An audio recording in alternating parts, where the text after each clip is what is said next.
si t'avais l'électricité gratuite chez toi, tu ferais quoi? Est-ce que tu minerais? Tu chaufferais ta piscine? Tu ouvres une ferme de GPU dans ton salon? Parce que pour certains, ce n'est pas une fiction, c'est leur quotidien. Alors tu l'as bien compris, aujourd'hui on va parler de Bitcoin, de mining, d'EDF et d'un hack que très peu de gens connaissent, mais qui aurait pu toi te rendre riche. Alors, si tu t'es déjà posé les questions, est-ce que j'aurais pu devenir millionnaire juste en bossant chez EDF? Est-ce que l'électricité gratuite, c'est pas le cheat code ultime du minage? Est-ce qu'en 2025, miner chez soi, c'est encore possible ou juste un rêve? Ne t'inquiète pas, on va répondre à toutes ces questions. Et si tu nous découvres, bienvenue sur le Crypto Daily. Ici, on parle de crypto parce que ça va vite et tu rates plein de trucs. Alors abonne-toi, active la cloche et on attaque tout de suite. Alors déjà, il n'y a pas 36 manières d'obtenir du Bitcoin. Il y en a 3 principales. Soit tu l'achètes sur un exchange, soit tu l'obtiens en échange d'un bien ou service, soit tu vas aller le miner. Mais avant d'aller plus loin, petite définition pour que tout le monde parle le même langage. Le mining, en fait, c'est le processus par lequel des réseaux entiers d'ordinateurs spécialisés vont générer et libérer de nouveaux bitcoins. On appelle cela les mineurs.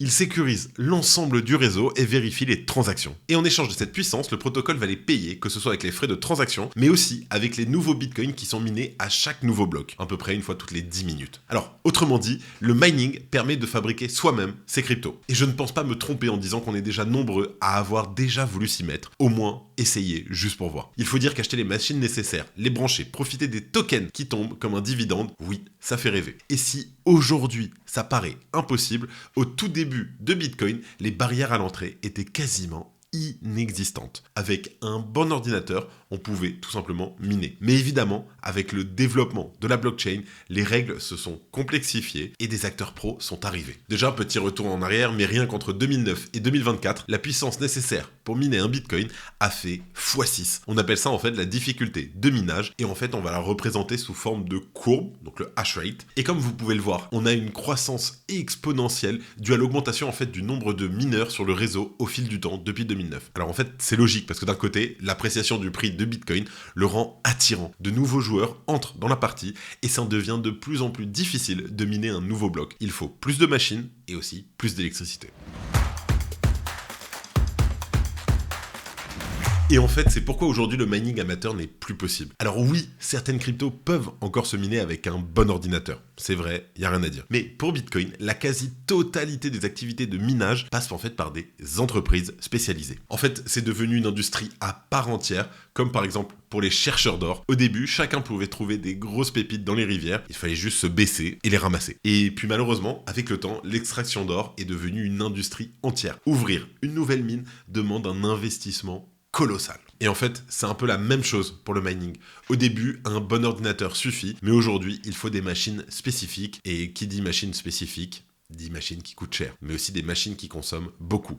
En fait, c'est exactement pourquoi le nerf de la guerre de cette industrie est le prix de l'électricité. Pour être rentable et tenir dans le temps, l'électricité la moins chère possible est un indispensable. Et c'est aussi pour cette raison qu'être employé EDF dans les années 2010 pouvait ressembler au Saint Graal. En fait, après quelques années comme salarié d'EDF, on décroche un avantage très intéressant. C'est un bénéfice en nature qui va réduire tout simplement la facture d'électricité de son foyer. On appelle ça en fait le tarif agent. Dans certains articles spécialisés, on tombe sur le chiffre de 10%. Sauf qu'en cherchant un petit peu, la réduction en fait, elle va au-delà même de ces 10%. Typiquement, pour donner un ordre de grandeur, en 2025, on paye aux alentours de 20 centimes d'euros le kilowattheure. Et pour être exact, en France, les tarifs varient entre 12 et 27 centimes pour les plus chers que j'ai pu trouver. Alors oui, cela va dépendre de plusieurs formules, mais en gros, je te propose qu'on garde 20 centimes en tête, ce sera plus facile. Imaginons que j'ai un ASIC pour miner du BTC. Donc l'ASIC, en fait, c'est le nom de l'ordinateur spécialisé. Ça risque de devenir un peu technique avec des chiffres, mais t'inquiète, je te vulgarise ça au maximum. Alors, la machine, en fait, elle va consommer 3,25 kWh. Je la fais tourner, disons, 24 heures sur 24 pour un maximum de rendement. Et bah, à 20 centimes le kilowattheure,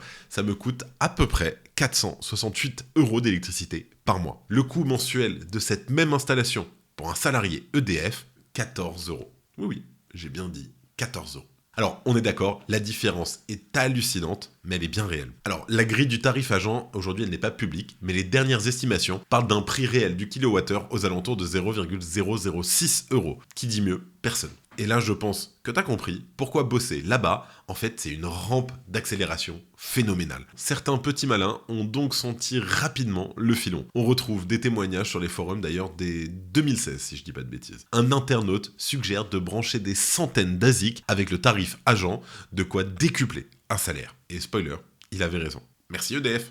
Alors combiner du mining quasi gratuit à l'appréciation des principales cryptos, et nous voilà millionnaires tout en étant restés technicien de maintenance. Alors, je te propose qu'on se mette 2 secondes à la place d'un salarié au tarif agent. On va brancher le maximum de mineurs dans sa cave. On est d'accord, c'est normal, c'est rationnel. Ça peut monter entre 10 et 15 machines max en fonction du compteur. Mais alors, pourquoi se limiter ? On vient de trouver le hack ultime là. En fait, notre cave, on pourrait même dire que c'est la Casa des Papel.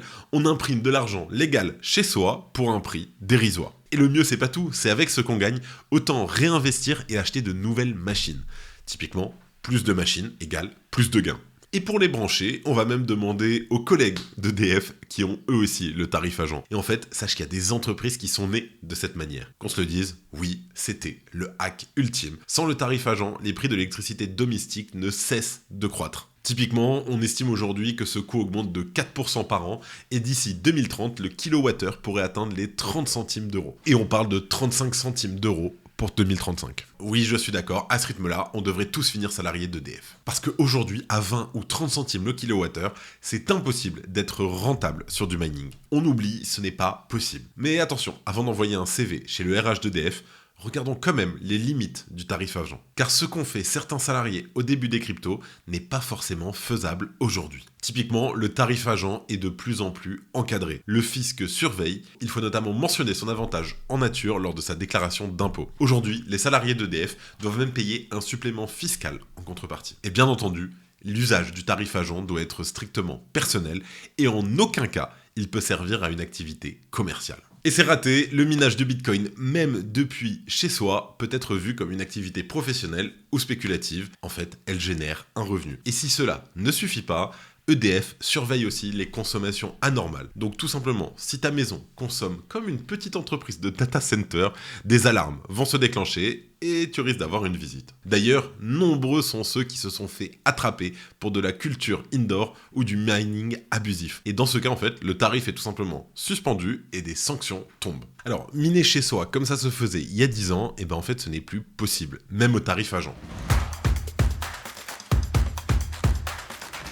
Du coup, on jette l'éponge? Le mining des particuliers, c'est finito? Absolument pas. En fait, en 2025, la meilleure façon pour un particulier de miner, c'est de passer tout simplement par du hosting. Alors, qu'est-ce que le hosting? Eh ben en fait, c'est tout simplement la possibilité d'héberger son matériel de minage dans un autre pays où l'électricité est à moindre coût. Ok, mais pourquoi l'électricité est-elle à moindre coût? Parce qu'en fait, les infrastructures, elles sont déjà prêtes. Pas besoin de chercher d'un local ou de déménager, ou même tout simplement de l'adapter. Par exemple, avec le hosting classique, tu es en fait propriétaire d'un ASIC. Ta machine est envoyée et branchée dans un centre de hosting, et avec un bon contrat dans un pays comme par exemple la Norvège ou le Mexique, tu vas rester rentable, et même depuis la France. En fait, tu vas garder la pleine propriété et tu vas encaisser les bitcoins qui sont minés. Et d'ailleurs, j'en profite, mais c'est justement ce que propose le sponsor de cette vidéo. Et il y a du nouveau chez Phil Mining, la plateforme de référence si tu veux miner du bitcoin avec une solution clé en main. En fait, ils vont s'occuper absolument de tout. Le Mexique, ça a tellement plu et ça a tellement marché qu'ils viennent d'ouvrir une deuxième ferme de minage avec un tarif au kilowattheure qui est super compétitif. On parle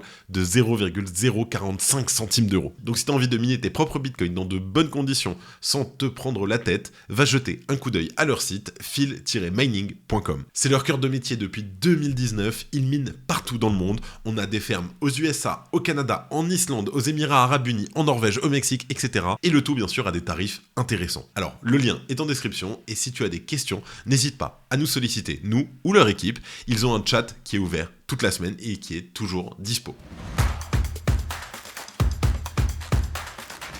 Maintenant, retour à la vidéo, et quel est le verdict de tout ce que l'on vient de voir? Bon alors, qu'on se le dise, pour EDF, vaut mieux oublier. Félicitations à ceux qui en ont profité. D'ailleurs, le tarif agent ne devrait pas durer éternellement, malheureusement. En fait, c'est tout simple, mais plus le prix de l'électricité va monter, plus le manque à gagner pour EDF va augmenter aussi. L'entreprise a bien entendu la pression pour se montrer moins généreuse. Typiquement, on a aussi la Cour des comptes qui commence à lui taper sur les doigts. En 2019, la Cour des comptes a même tenté de supprimer le tarif agent, de quoi économiser plusieurs centaines de millions d'euros à l'entreprise chaque année. Aujourd'hui, pour trouver de l'électricité pas chère, autant miser donc sur des services de hosting. Comme on a vu, en fait, c'est la meilleure solution pour un particulier. L'entreprise par laquelle tu passes s'est déjà occupée de dégoter le meilleur prix possible, mais pourquoi est-ce qu'ils vont avoir le meilleur prix possible? En fait, beaucoup de mineurs professionnels vont profiter des surplus électriques pour obtenir le mégawatt le moins cher possible. Qu'on se le dise, l'électricité est gâchée si les mineurs ne sont pas là. Et en fait, je pense que tu l'as compris, mais le hosting va donner accès à ce genre d'infrastructure. Chacun va pouvoir profiter des rendements de cette industrie d'avenir. En fait, c'est comme si on investissait dans une partie d'un réacteur nucléaire d'EDF. On ne peut pas le faire, malheureusement,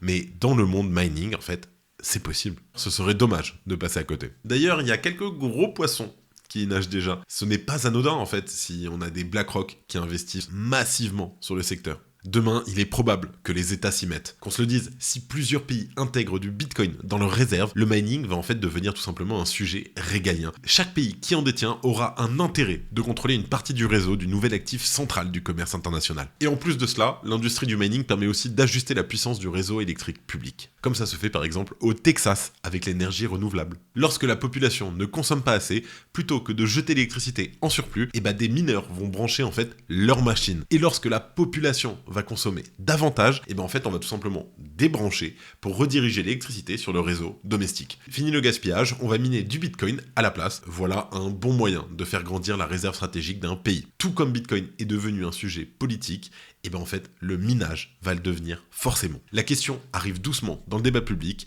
et de plus en plus de représentants prennent position. Et à ce sujet, EDF pourrait justement être le fer de lance d'une politique de minage français. Par contre, je te vois venir, entre toi et moi, je pense que le tarif agent sera supprimé bien avant que la France lance un programme national de minage. Est-ce que quelqu'un veut prendre les paris? En tout cas, bien sûr, on te tiendra au courant des infos là-dessus. D'ici là, le programme du Crypto Daily, je te rassure, il est bien rempli, alors n'oublie pas de t'abonner. On espère que cette vidéo t'a plu. Si c'est le cas, like, abonne-toi, active la cloche pour ne pas manquer nos prochaines productions. Merci d'avoir suivi jusqu'ici, c'était Ben pour le Crypto Daily et on se dit à très vite.